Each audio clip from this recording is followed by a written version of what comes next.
Welcome to Kick 'em in the Head, a podcast that takes an inside look at the world of mixed martial arts, featuring interviews with some of the top fighters from South Africa and around the world, with a focus on the EFC and UFC promotions. I'm your host, Yaw. Join us as we delve deep into the techniques, strategies, and mindsets of these world-class athletes, learning from their experiences and gaining insights into what it takes to succeed in the toughest sport on earth.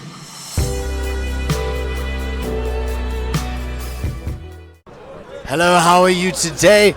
Please just say your name for the podcast, people. I'm good, thank you. My name is Marino, the Scorpion Cutendana. The Scorpion with the sting. How are you doing tonight? When is your next fight scheduled? For my fight, I'm still taking a little bit of time off. Like I had my bicep rupture, I have my bicep off, so I'm still recovering, doing rehab. Hopefully from August I can decide when I'm fighting. Okay. Yeah. And we were speaking about the Portuguese fighters within the EFC.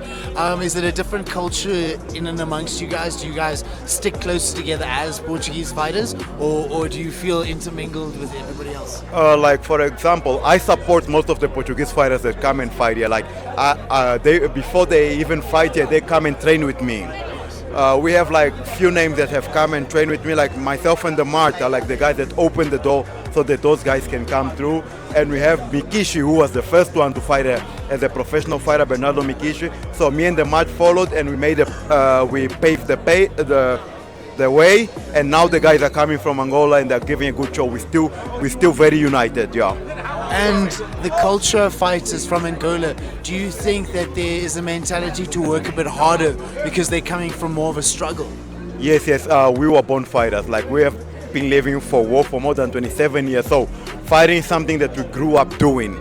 And if you know your story properly, like you can see the slaves that came from Angola, they're the ones who took capoeira to Brazil. So you can see that those people from our side, the side of Congo, Angola, they have been fighting for a long time.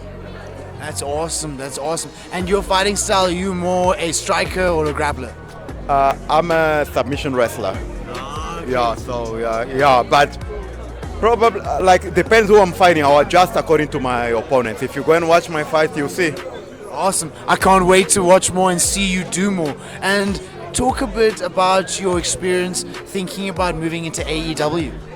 I've fought a lot at EFC. I had an opportunity to fight for the belt, but it didn't happen. But now I think we're looking for bigger platforms that you can make a better living out of it, you know.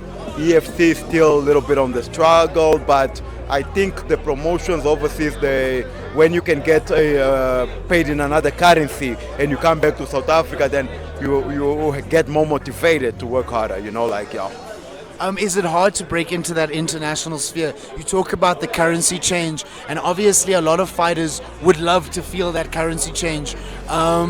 Is it hard to transition because our currency is a little bit weaker? Not really. It's not really hard. Also depends on which gym you're training from, and depends on the people that are pushing you to fight, like let's say your manager. So that depends a lot, because sometimes even here you can get harder fights than that side. So, but speaking about UAE, the UAE we're gonna fight mostly UAE Africa. So you get to fight most Africans. So it's like EFC still has, let's say EFC you can still get better fights because you get to fight guys that are internationally from all over the world. Yeah, so UAE, if you fight in the African league, you're fighting more Africans, not people from all over the world, yeah. It was lovely talking to you, Scorpion. Can't wait to see more from you, and hopefully you get your next fight very, very soon so the fans can scream your name. Awesome. Thank you very much for talking to us. Thank you very much, and I hope all the best for your guys' podcast. Guys, follow Kick Them in the Head podcast. Thank you. Thank you so much. Thank you, Scorpion. That was a lovely one.